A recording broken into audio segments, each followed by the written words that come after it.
I like the lighting though. Baller, shot caller, 20-inch blades on the Impala. Wait. What's up, guys? This is Luke, founder and co-host of the... What's your name? It's hard. What's up, guys?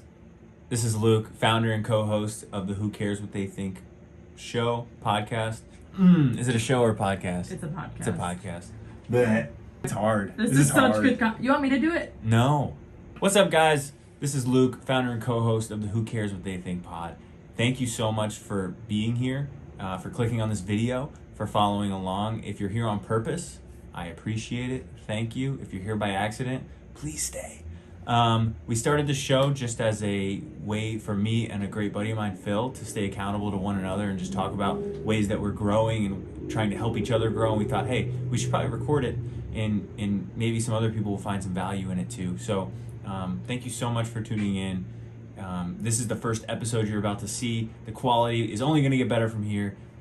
So apologize from the high quality in this video going to the lower quality, but we're working it out, but still appreciate it. Leave us a comment, subscribe. It'd mean the world to us, or leave a rating, or if not, just tell somebody about it. So we appreciate it. Thanks, cheers, and remember, doesn't matter what anybody thinks. Just go take action. One eternity later. All right, and we're live. Welcome to the podcast. Welcome to the pod, the No Name Pod. The no names. We're the no namers. Yeah, dude. I was thinking. People ask you, tell them like, "Hey, I want to start. I feel like I want to do a podcast, or I'd like to do X, Y, Z." First thing anybody says is what? What's the name? What's the name? What's it going to be about? I'm like, damn. Can you just say cool? I don't have to have all the answers right away, and that is one of the things that's been bothering me. So I didn't want to tell anybody because it's like, oh, sweet, what's it going to be about? And then, God forbid, you say, I don't know, right? You say oh, I don't know, I just want to do it. And they're like, oh, they kind of give you a side eye. But I was thinking about it. I heard this on another podcast. Which I thought was ridiculous at first, but then it kind of sat with me a little bit, was somebody asked the question, would you ever wait to name your baby? And it was like, would you wait 6 months to a year to name your baby? Because, what if I name my baby Jeff, and he's not really like a Jeff? He's a Steve. Yeah, he might be like Steve, so... which was funny, and I thought it was ridiculous, but the more I thought about it, I was like, that's kind of I get the logic behind it, and so that was kind of the approach that I wanted to go with. This was, why would I call it? I don't know. We got to let it take form, take action, and then see what follows, and then we'll just kind of go from there. So, so my rebuttal in that, or my devil's advocate, so for this baby Jeff, or for this podcast, if they're like, hey, this is my kid. What would you call? How would you introduce? I'm pretty sure the people in this example called their child baby. They just said baby. This is my baby, which is super weird and whatever. But I thought it was funny, and I probably wouldn't do it with a child, a human child, but maybe with a podcast child. Okay, so then. Yeah, I feel like that's dope. I feel like if people would ask you what it's called, you'd just be like, the No Name. The No Name Pod. That might be it. The No Name Pod. No Name Pod. Hosted by a couple of guys with no names. No names. Speaking of, what's your name? My name is Jeffrey. What's your name? No. My real name? Yeah. My real name is Phil. My name is Phil with 2 L's, Reed. Which fun fact, we've known each other for how long? It might be 10 years, bro, because I was 18 at Northside. I'm 20 now. You were only at Northside for a year? Or 2? Yeah, my senior year. I know I had such a big impact. We turned 18. We turned 18, so we were probably 17 when we met in the summer of 2011, 12, something like that. I thought I was trash when I first met you. And so we've known each other for over a decade, and I just realized, I told you this a couple weeks ago, I just learned that realized you spell your first name with 2 L's. Well, yeah. So it's not like I haven't been doing that forever. I did that when I got to California, and the reason I did that is like when people ask you what's your name and you're like Phil, it makes it a little bit more.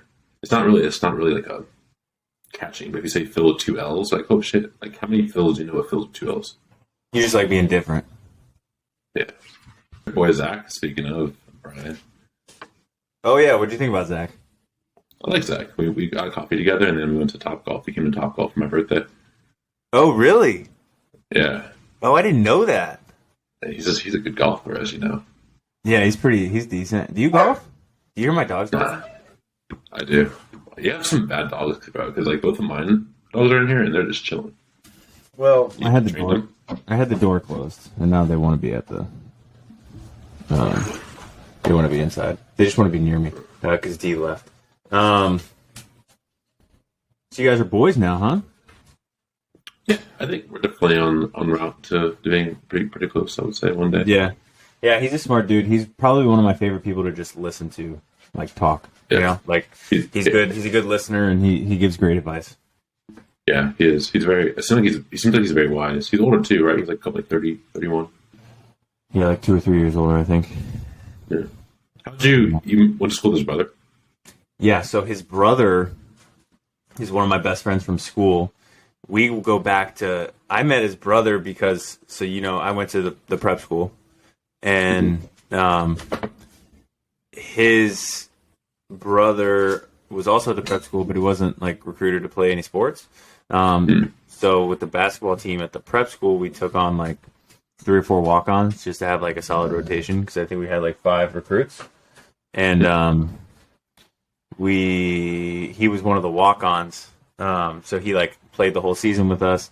And I'll never forget, and he tells a story too, but he like, we joke about it all the time. We were in practice or something. I set a ball screen, and you know how you got to get through the screen and get over top of the screen and just kind of like run through the screen. Well, he like ran through the screen, like really hard, like into me. And I remember like I yelled at him like, dude, he was like, I'm just playing hard. I was like, bro, you don't have to run, the whole like, not going 100 miles an hour, like I'm gonna get hurt. Yeah, you're being a walk-on. Yeah, you're like a walk-on. Yeah, that's how we know each other. Friends all through school. He was in my wedding. Oh shit! Okay. So yeah, and then met his brother a little bit down the line. It's funny, Zach and I actually met in a coffee shop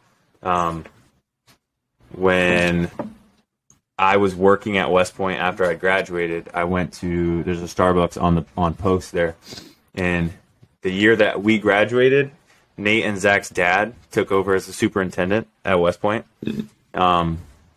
So Zach's family was living at West Point. Zach moved up. Zach was like getting out of the Army, trying to figure out his life. We ran into each other at the coffee shop, and that's like the first time we'd had like extensive conversation.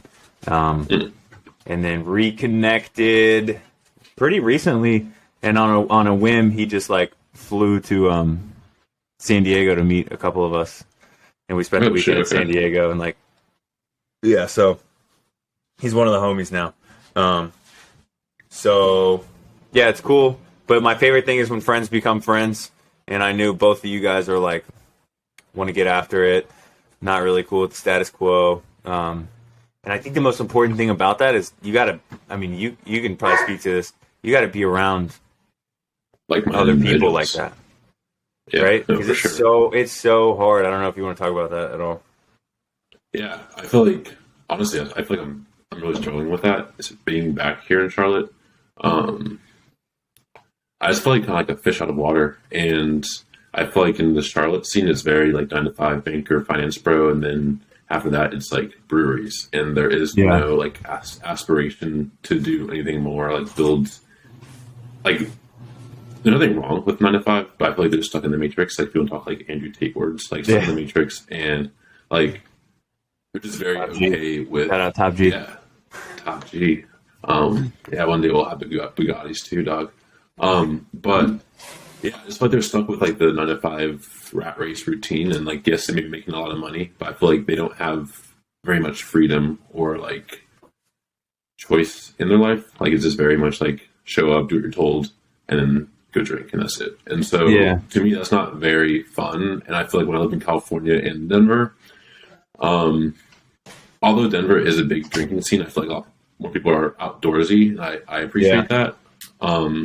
I feel like Denver's probably the most fitness-based city I've ever lived in, and then in California, I feel like everybody's just getting after it. Everybody's like hustling, and I feel like getting along with those people are probably the best. So I feel like you said, like being around people, like-minded people is very important. And I saw this thing like a few weeks ago, and it was saying like how cities have like a vibe to them, and like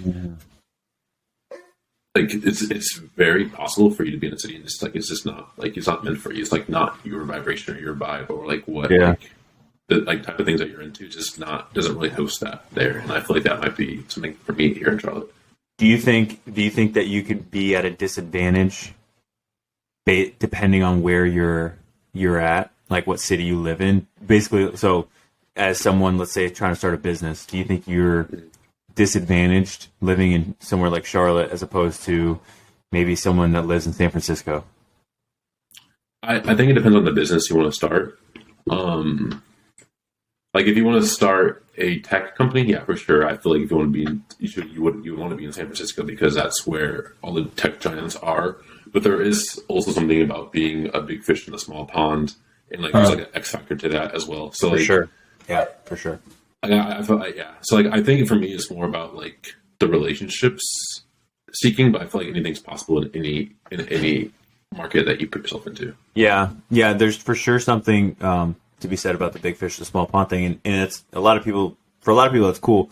The way that I see it, though, I think you are disadvantaged in the sense of like, I think living in Charlotte, living in San Francisco, the right person is going to make it happen regardless. I think the speed at which they make it happen can change, so it'll maybe happen slower being in Charlotte, and that's like a momentum-based thing. And the way that I see it, Brandon Turner, he used to be on Bigger Pockets podcast. He used to talk about this a lot, which is like, obviously we've all heard, you're the sum of the 5 people you spend the most time with. For sure. And he gets, Brandon Turner, very successful real estate investor, thousands of units, the whole thing. And, he answers the question, if you lost everything today, you had to start over tomorrow, could you make it all back? He says, of course. And what he would do unequivocally, he says, is he would skip all the single family investments. He would skip the small multifamily. He'd go straight for 50 to 100 unit apartment complexes. And he explains it such that, like, if you knew nothing about real estate investing but you were like, you know what, I want to do this, and you only hung around people that invest in 100 unit apartment buildings, you would just think that's just what we do. We just invest in this, and so I guess I got to figure out how to do that. Most people take the approach of like, okay, well, analysis by paralysis. I've got all of these. I've got to start single family, and then I'll do maybe a duplex and a triplex, and then kind of go scale up from there. And eventually, down the road, I'll do 100. And I think that is the difference between living in a Charlotte and living in San Francisco. Is when you live in somewhere like a Charlotte where it's pretty, like, mediocrity is kind of the norm. It's easy to like say, okay, I'm going to take these small baby steps. But if you live somewhere like San Francisco or in LA or somewhere like that, it's like, nah, dude, like 100 miles an hour, we're taking big swings. And and the cool thing is, like, if we miss, and then we'll take another big swing, and I think it's just a momentum based thing. Yeah, no, I definitely agree with that. I feel like it's funny that you say that. So, when I lived in LA, I was working on a Gold's Gym, and I was working out with this guy. I forgot what supplement company that he owns, but like he was an older man. He was worth like $200 million. And he was like, "What's your end game?" And like we're just kind of like talking like about, it's like essentially I was like, "This is when I was super into fitness, like when I wanted to be a bodybuilder." And he was like, "No bodybuilders bodybuilders don't make money. Like they are all broke." And he was like, "Find me a bodybuilder that besides Arnold and Ronnie Coleman." This is like 5 bodybuilders that built brands. But like name me someone that's made money. And he was like, "Life is about like hitting a bunch of singles."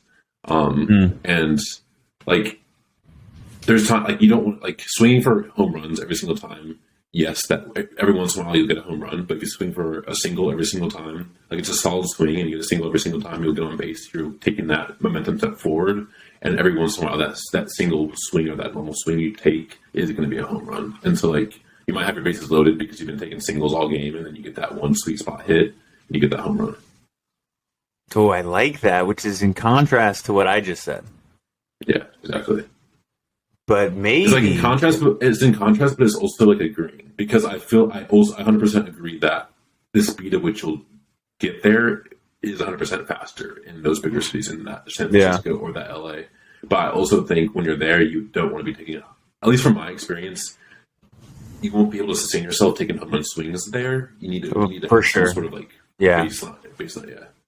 Yeah, I actually don't disagree with that at all, because especially when you're only looking at big swings, it can become overwhelming, and that's how you get kind of analysis by paralysis, or whatever it is, paralysis by analysis, where you don't take action because you have like this large thing that can be looming, whereas opposed you just have this series of like, what's next, like small next steps that eventually amount. You look back and you've taken 100 steps. There's one thing you told me back in, I remember this is prom. You're like, if you prom, bro, I swear to God, you're like, if you invest $200 a month from now until we're like 65, we'll have. I forgot how much money you said we'll have, and like that was like the first time I ever heard that. But like that's the single step is investing $200. That's $50 a week into a index fund or whatever, and you'll become a millionaire by doing absolutely nothing. Yeah, except living. You got to live a long time to do that. But yeah, you do. That's funny. I said that at prom. Right, yeah, it was hilarious. Can we talk about that for a second? We had the lamest prom of any. I've yet to see any movie, know anyone else, or hear any other prom experience that was as lame as Northside Christian Academy's prom. But I just mean in general, like the setup of overall. Dude, actually, now that I think about it, where was our prom? It was at the Botanical Gardens. Oh, dude, I don't really remember. I only remember because that's when me and Lily started dating, so it was like very weird. We met at Olivia's house for pictures, and then I remember that. I got a limo. I still have a CD that says it was a mix. It was like prom 20 whatever. What is on it? Do you know? 2011 maybe. Definitely. I don't know. I would have to find it. I think it's at my parents' house actually. Mm. So I'd have to look for it. Do you watch the World Cup? No. Okay, wait. Talk about that, because why? I don't understand. It's mind-boggling to me the amount of people that I talk to, like at work or whatever. So it blows my mind that, at least in the Army, it's very commonplace that, so for the Super Bowl, which is on a Sunday night, that the following day, Monday morning after the Super Bowl, we have late work call. So people aren't expected to show up to work till 10 instead of 9. Because of Super Bowl, yeah. And then there won't be typically units will do, physical training in the mornings during the week, 6:30. There would be no PT, and you don't have to come to work till 10. So for the Super Bowl, which is the day before, that's cool. I'm not saying I don't like that, but when the United States is playing Iran, our adversary, right? We should in the World Cup on the world stage at 9 a.m. Hawaii time. I don't. This is different times across, but for us at 9 a.m. I don't think it's unreasonable for me to expect, don't come until lunch kind of thing. I mean, you are in the military. You are. I see where it's coming from. Those, in my opinion, the United States men's national team playing Iran, they deserve my thanks for their service as much as I deserve a thanks for my service. They're serving our country. Who's the dude that had the shirt on that said it's called football? Oh no, it's called soccer. Somebody on the team? Yeah, from America. I think when they beat England, or when they tied with England, he pulled the shirt up and said it's called soccer. Dude, wait, I didn't see that. I'm gonna look this up. That's such an American thing. I absolutely love it. Well, that's what they were. That's what they were chanting at the World Cup, like behind like the media booth and stuff, a bunch of Americans, and I didn't like that at all. You didn't? Oh, it was Christian Pulisic. I didn't even know he had. Dude, what? Christian Pulisic, he plays for Chelsea. He's a striker. Okay. He's like in some ways he's one of our best players. That's hilarious. No, but I always thought I get that not everybody like likes soccer or is like an avid fan, but I always was under the impression, I guess until the age of 28 years old, that I realized this wasn't the case, is that for the World Cup it was different. It's like people like got together for the World Cup, but I guess I'm wrong. No, it's definitely a huge, like, it's a big deal. For me, sports, I just don't care. Like, I don't watch the Super Bowl. I don't watch the NBA Finals. I don't watch I watch the UFC, that's it. Why you've gotten away from sports? So I kind of feel the same, but I'd like to hear your take on, as a former athlete, collegiate athlete, yeah. what that timeline I feel is like. Yeah, I feel like the reasons have kind of changed over time. I don't think I ever really cared for sports ever. Like, I think I was always decent at them, and it's like I played it, so therefore like it was relevant for me to be able to talk about sports because I played the sport. Yeah. But I think once I quit basketball, like, I don't ever think about basketball or like. Yeah. Dude, did you hate basketball by the time you were done? Maybe. I think I was just like at a point where I had figured out what I wanted to do. And Yeah. I feel like I only had so much time to be able to chase that without people being like, what the fuck are you doing? And so That's right, like, because you quit basketball to do to work out. yeah, fitness. Yeah. For my senior year. So in my head I was like, I have my senior year to do whatever I want before people start like really questioning me. Yeah. And so I kind of just went all in my senior year, and then I got far enough to be able to be like, okay, like, this is what I'm doing. People will not be like, oh, like, people understood what I was doing by the time my senior year. Yeah. Dude, so you had okay, that's cool, because you like pretty much decided, like, I've taken basketball to where I want to go, and you left it early, basically. Yeah. By the time I finished my last college game that I knew was like my last college game, I had such a bad relationship with the sport because it became such a struggle for me to like want to play any longer.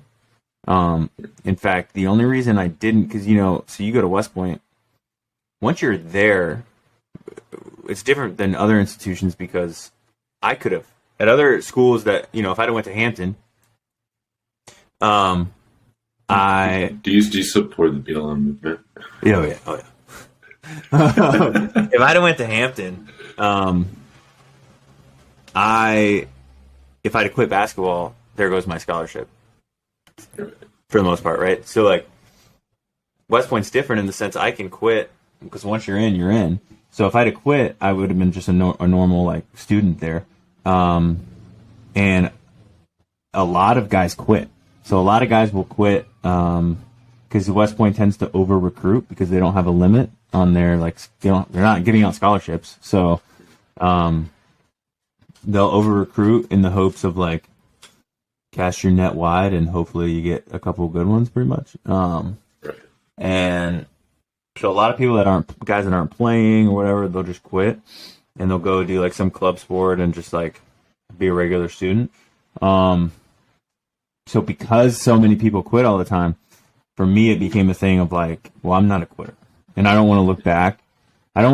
And there's nothing wrong with the guys that chose to do that. I'm not saying like everyone has to make the best decision for themselves. For me, I know that I would look back down the line and be like, you quit because it was hard, or you quit because it was convenient. Like, you made a commitment to do this, and so you're going to do it. So it was very important for me that I finished, but it became really, really hard. And it became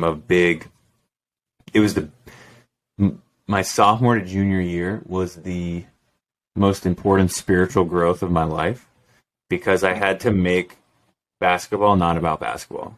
It's like, how am I growing? What is this? You know, I was just in the word more than I'd ever had to be in it. Like, just everything became not about basketball. So what kind of sparked that? Like, why did you make that change? I haven't talked about this in a while. I kind of was ups and down. You know, had some success my freshman year early, and then some not success. Ended up on the bench. Ended up actually by like February of my freshman year. You know, the beginning of the year I was playing in the Duke game, in the USC game. You know, I still talk about at USC. My freshman year was like my third game, best game of my career. It was like 14 points in like 2 minutes. It was like awesome. We beat USC at USC, but by the end of that season, I played in a JV game. And because because that week of that game, I didn't play in any of the games. So because I hadn't played, I was able to play in the JV game based on like rules or whatever. And they just wanted me to get reps or something. I don't know. But I played in a JV game and tore my PCL. And so I was done for the rest of the season. And Damn. And so just like some emotional events there. And then I just had a really bad relationship with my coaches. And yeah, I was just like, by my sophomore year, I was just so done. It was like such an emotional, like, why am I doing this? Because I'm not getting any enjoyment from this thing, and it's making my life a lot harder, right? Because I have to, you know, West Point's school is kind of tough, so I'm in class from 7:15 to 3 p.m. every day. Practice starts at 3:30. Lift or whatever. Lift practice 3:30 to 7. Got to make it back down for dinner. Eat dinner 7:30 to 8. Oh, now I got homework, you know, and so it's just this never-ending cycle. And it was just like really beating me down. But I remember sitting in the might have been like a Saturday morning. I went up to the gym, to the stadium, and I was like sitting in the stadium in the top bleachers, like the top, like nosebleeds. Just like lights were off in the gym, and I was just like looking around. And I just remember saying, like, you know, God, if you don't want me to quit this thing, I'm gonna need some like actual guidance here on like why, like, I need purpose. I don't have any purpose. And then for me, it'd be interesting to go back and look at my notes, but for me, it became more about the lessons.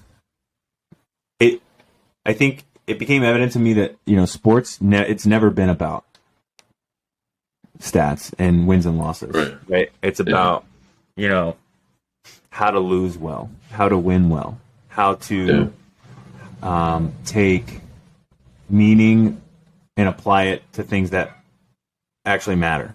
And so when you reach that point, even losing means something, right? Because now when we lose, I can apply. I'm like, okay, did I lose well? Did I try as hard as I could at, you know, what was my effort like? All these things. So, and then it became for me too, is like, how can I build up these younger guys that I'm playing with, like the freshmen, sophomores, and so on. So, yeah, it just, basketball then took on a whole new meaning for me. And from that point, even though I was like kind of not in a good place as far as like in the rotation at that time, which eventually worked itself out, but at that time I was not in a good place in rotation, but I just started having a blast in practice because I was like, I'm going to try really hard. I'm not going to care about what my coach is saying or anything like that as far as like criticism is concerned. I'm just going to do the best that I know that I can do, and I'm going to have really fun, and I'm going to make sure that I'm encouraging everyone around me. And so when I did that, dude, it just 180. But long story short, by the end of end of my sophomore year, by the time I graduated, I was just so done. I was just like, I don't ever want to play basketball again. And it wasn't until I moved to Hawaii almost 5 years later that I started playing pickup basketball again. And now I play every week, and I love it. And it's like fun. So yeah, that was a really long-winded explanation of like my journey through basketball, but I do think it's so important to note for anyone that has kids that are playing sports or that are younger, maybe high school kids that are playing sports themselves. The faster you can internalize that, like, it's not about wins and losses, and you can fill the blank of what it's about, I think your athletic career will be so much more fulfilling. So, is that one of the big things you took away from playing basketball or sports in general? Yeah. I mean, my biggest thing about it's funny. I don't know if you see it, but I see a big difference between people that play sports and didn't play sports. Just with like teamwork, like your ability to work with people, your ability to communicate, confidence. Like, it is crazy how meaningful sports is for development.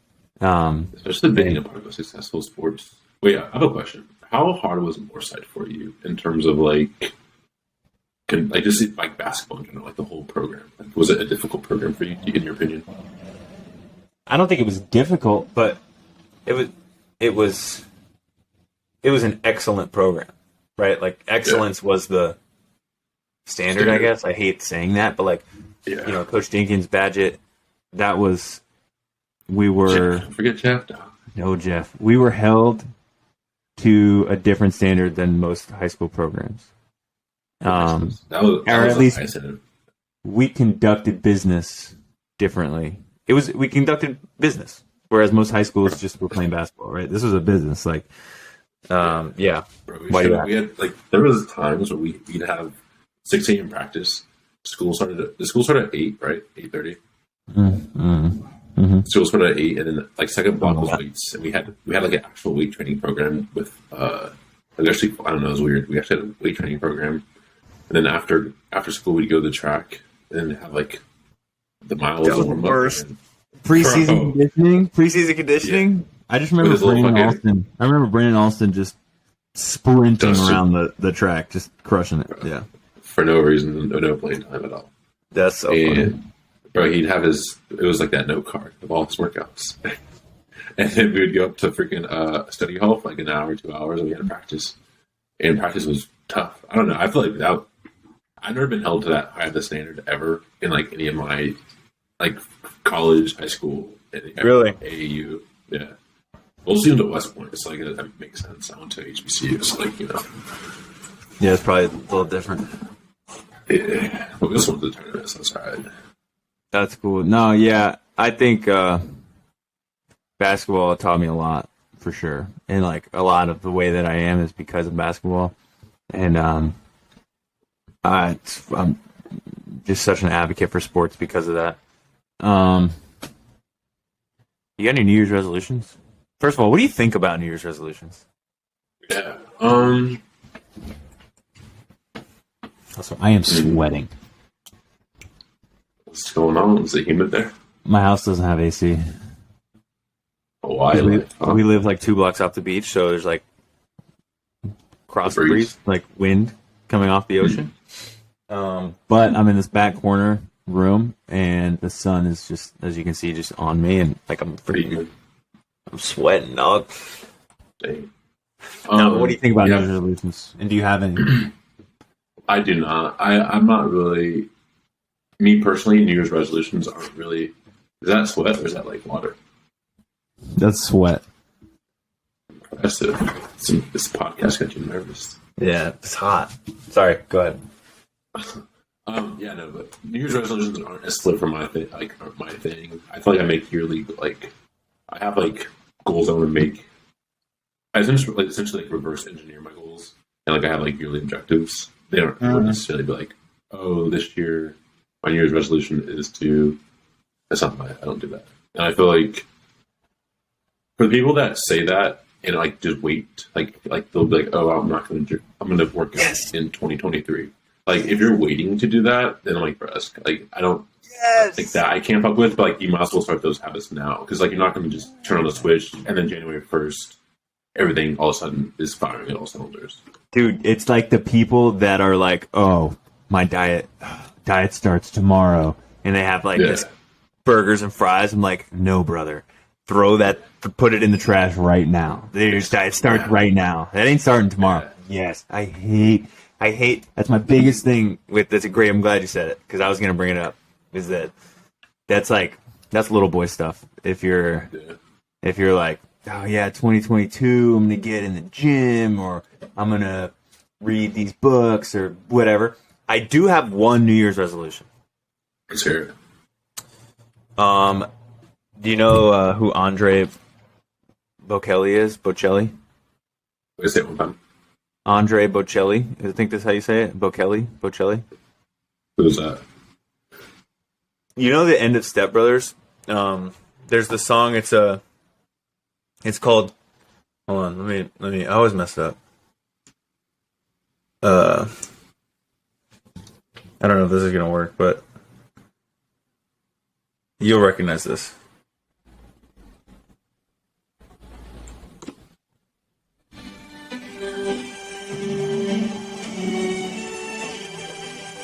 Oh, I'm weak. Okay. Do you recognize it or no? I think I do, yeah. Let me go to where he sings.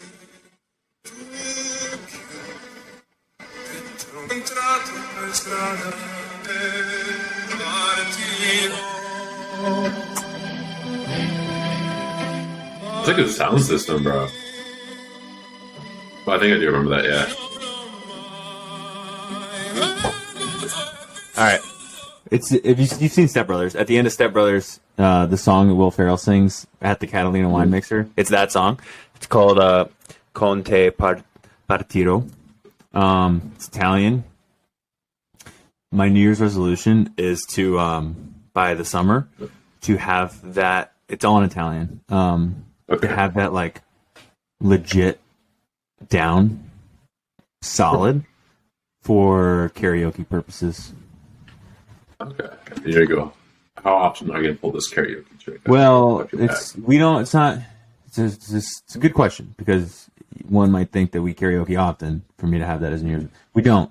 But I think that having that in your back pocket is like whenever just that's a which is something we should probably discuss at some point. It's just like things you should have in your back pocket. Skills, and maybe that's top 10 like toolbox things. One of those unequivocally is just badass karaoke song because that's the type of thing. What I like about that, here's my thing with karaoke. Everyone loves the idea of karaoke, right? But when it comes to karaoke, or it comes time to do karaoke, everyone's like, oh no, I don't want to go first, or whatever, like, or they get nervous, they're embarrassed, and they don't want to sing. The point of karaoke is not to sing well. The point of karaoke is just to sing. So my theory is that with a song like this, you could sound however you want to sound, but if you're knocking those words out and you're like on pace, people are looking around the room. I got guys and girls fawning, like, who is this guy? And I'm just looking at Danielle. God. I'm looking at Danielle, just singing my heart out. So, yeah, that's my only like legitimate New Year's resolution. Well, you're really a married man. I am, in fact, married. Yes. How long have you been married?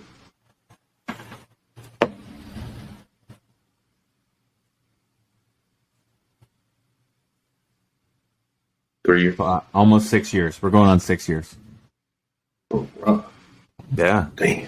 I'm like a vet in this game, dog. Damn, bro. I'm a It's vet. crazy. Bro, I have friends on every single walk of life. This is mind blowing. I have a friend who's like, he bought a Lamborghini, a G-Wagon. He's bought his mom a Porsche. He's building a house. He does Amazon FBA. He's like, crushing it. Yeah.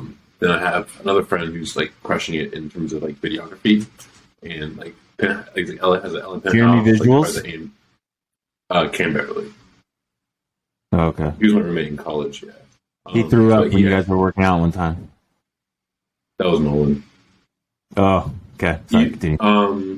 Yeah, you saw like remember the YouTube videos I made in college, the transition, the basketball one. Yeah. That guy, the white guy. Yeah. Okay. To like you, bro, who's been married for 6 years. I'm just like the guy who's like in the middle of everything. That's just kind of nuts. Yeah, we could do a whole episode on my thoughts on getting married young, and You going back, would you do it again? I wouldn't not do it, but I think there's value. I just have insight that I would give to my 23-year-old self, 22-year-old self, you know? Right. Yeah, I would not do it, but there's definitely things I didn't consider, or there's things that I didn't see as important that are actually a little more important. So, I mean, yeah, we can talk about that sometime. Yeah. But last thing I'll say, and then we can wrap this up. Unless you have anything, I'll leave it open to you. Is going back to why I want to do a podcast. Because I want to try things. Basically, is my answer. So who was I telling this to? Somebody that was telling me they're gonna try a new venture, but they're scared. Like, what if they don't think I think they said, but I'm not good at it. Whatever the thing was, they were like, yeah, I could do that, but like I'm not good at that thing. And my question to them was, how do you know that you're not good at that thing? It's something they never tried. And it made me think. It was like, and I'm sure I've heard this somewhere. I'm sure I didn't come up with this, although I'd like to take credit for it. But there's probably a handful of Picassos walking around on Earth right now that will never realize their full potential because they didn't try painting. Yeah. And think about, there's so many people that there's like a LeBron somewhere out there. That's a bad example because it's physical, but there's Bill Gates walking around somewhere, but computer science seemed overwhelming to them, so they just didn't try.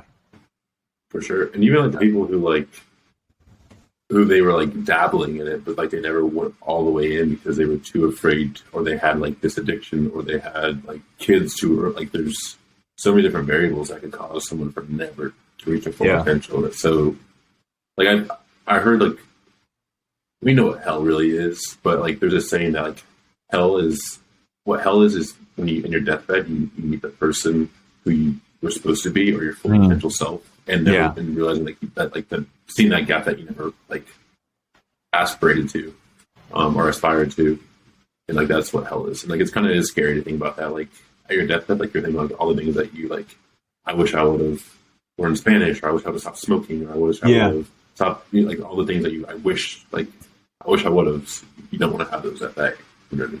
Yeah, it's crazy. We should. I'll send you this show. The Jordan Harbinger Show is a podcast I listen to a lot. He had an author on recently that I've read a couple of his books. Ben Hardy is his name, but basically the whole episode was about having a relationship with your future self, and how like kind of what you were saying about reverse engineering your goals is like having a relationship with you 10 years from now. What in 10 years from now, what are you going to hope that you did today? Does that make sense? Right? Actually, something kind of cool I did today. Yeah. I was at the bank. I was getting had to get a cashier's check, and so they had this like withdrawal thing. Yeah. So I made a withdrawal to myself in, I think it's 2 years, for $3 million. Dude, let's go. So I'll put this on my wall, and it's kind of like one with the reverse engineering type of deal, but like also like visualizing and like having a relationship with your future self. Like this is like future Phil being able to withdraw $3 million from my account. You know what I mean? Yeah. Heck yeah. So that's awesome. I love that. That's great. And it comes down to, that's like your daily vision board thing. I don't know. That's sick. I love that. I love it. That's dope. Yeah. Thanks. That's cool, man. All right. You got anything else? No, but I do think we should do this weekly. I'm a fan of this. We should figure out a way to like promote it and like get people like attracted to it. Like even let's start an Instagram page called the No Name Podcast. Or I don't know. It's like start getting people like some sort of attraction or something. Name. I feel like it'd be dope. Name loading. Name load. We have a big name. We'll have a big name reveal in Hawaii. You can fly to Hawaii, and we'll do a. Oh, once we hit 1,000 subscribers. 1,000 subscribers. Phil takes Hawaii. They heat the balloons, the 1,000 balloons. That's sick. 1K a week. That'd be dope. All right, man. I think that's it. All right, brother. Have a good Saturday. Enjoy yourself. Stay safe and enjoy the Hawaiian weather from you. All right, man. See you.